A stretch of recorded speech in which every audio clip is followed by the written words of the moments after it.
Welcome to special health story. పిల్లలకు పాలు సరిపడకపోవటం. చిన్న పిల్లలకు పాలే ప్రధాన ఆహారం, కానీ ఆ పాలు వాంతి చేసుకోవటం కూడా సహజం. కానీ ఆ పరిస్థితి మరీ మితిమీరిపోయి పాలు ఏమాత్రము లోపలికి పోకపోతే పాలు సరిపడటం లేదంటారు. పెద్దవాళ్లలోనూ కొంతమందికి ఈ పాలు సరిపడకపోవటమే లక్షణం ఉన్నా పిల్లలు పాల మీదనే గడిపే సమయంలో ఇది ఇబ్బందికరంగా తయారవుతుంది. ఇదొక తీవ్రమైన వ్యాధి కాకపోయినా దీని లక్షణాలు సమస్యలకు దారితీస్తాయి.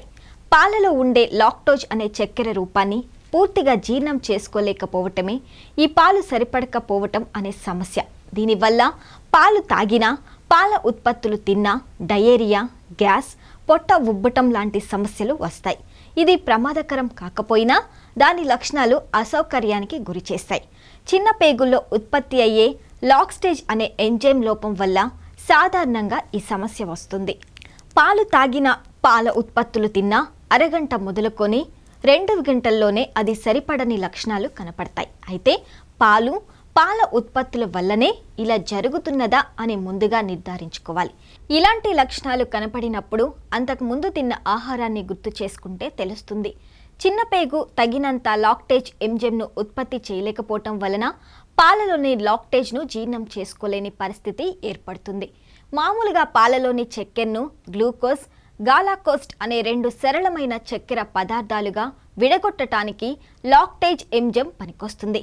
అది కొరకటం వలన ఆహారంలోని లాక్టేజ్ రక్తంలోకి వెళ్లకుండా పెద్ద పేగులోకి వెళుతుంది.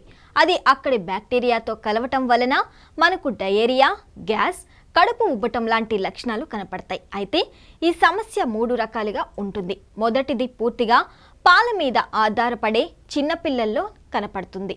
ఇది చాలా ఎక్కువగా కనిపించే సమస్య.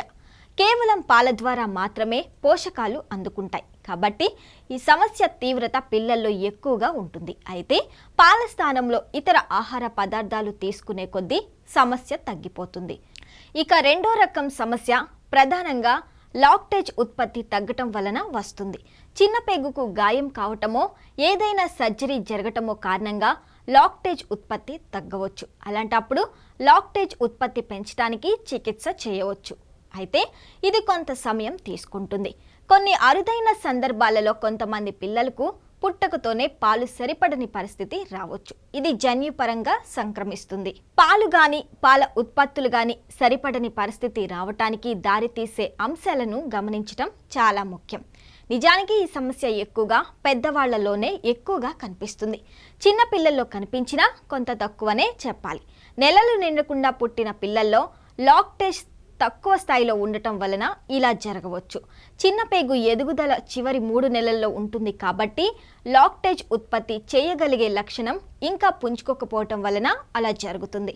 చిన్న పేగుకు వ్యాధులు సోకటం కూడా బ్యాక్టీరియా ఎక్కువగా వృద్ధి కావటానికి కారణమైన సమస్యను జటిలం చేయవచ్చు. కొన్ని రకాల క్యాన్సర్కు చేసే కీమోథెరపీ వలన కూడా పాల పదార్థాలు సరిపడకపోవచ్చునని తేలింది. వ్యాధి లక్షణాల ఆధారంగా పాలు సరిపడని సమస్యను గుర్తించే అవకాశం ఉంది.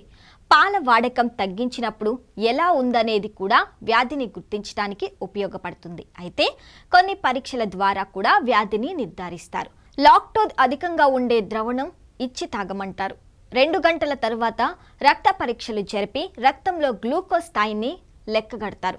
గ్లూకోజ్ స్థాయి పెరగలేదంటే దేహం పాలను సరిగా జీర్ణం చేసుకోవటం లేదని అర్థం. ఇంకో విధంగా లాక్టోజ్ ఎక్కువగా ఉండే ద్రవణం తాగించాక శ్వాసలో హైడ్రోజన్ను పరీక్షిస్తారు.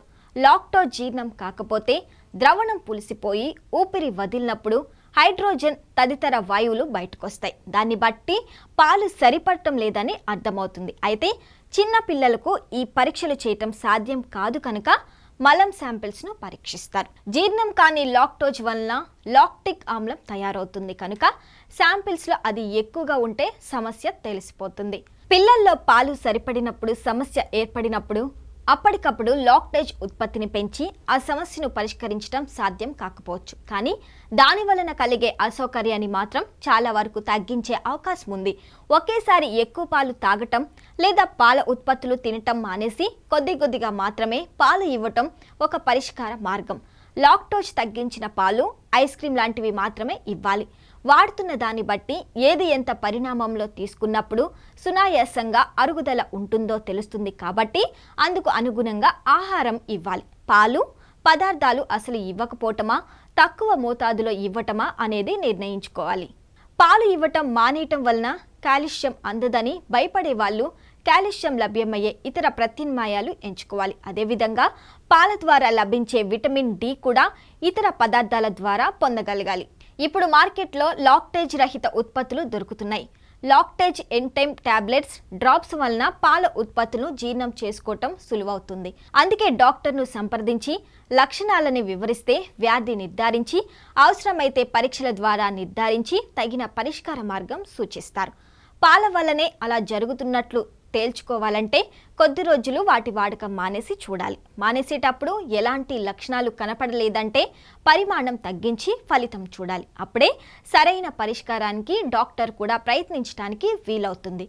చిన్నపిల్లల్లో ఈ సమస్య కనిపించినా వాళ్ళు పెద్దయ్యే కొద్దీ చిన్న పేగులో లాక్టేజ్ ఉత్పత్తి పెరిగి ఈ సమస్య నుంచి విముక్తులవుతారు. పాలు సరిపడకపోవటం అనే లక్షణం మనం చిన్నపిల్లల్లో చూసినా ఇది పెద్దవాళ్లలోనూ కనిపిస్తుంది. నెలలు నిండక ముందే పుట్టిన పిల్లల్లో ఈ సమస్య ఎక్కువగా ఉండటం, వయసు పెరిగి ఇతర ఆహార పదార్థాలు తీసుకోవటం పెరిగే కొద్దీ సమస్య తగ్గటం తెలిసిందే. అయితే సమస్య లక్షణాలను గుర్తించి తగిన జాగ్రత్తలు తీసుకోవటం ద్వారా ఈ సమస్య తెచ్చే ఇబ్బందుల నుంచి పిల్లలకు కొంత ఉపశమనం లభించేలా చేయవచ్చు. అందుకే పిల్లలు పాలు వాంతి చేసుకుంటున్నా, పాలు తాగిన కాసేపుడికే కడుపు ఉబ్బరం, గ్యాస్ లాంటి లక్షణాలు చూపుతున్నా అప్రమత్తంగా ఉండాలి.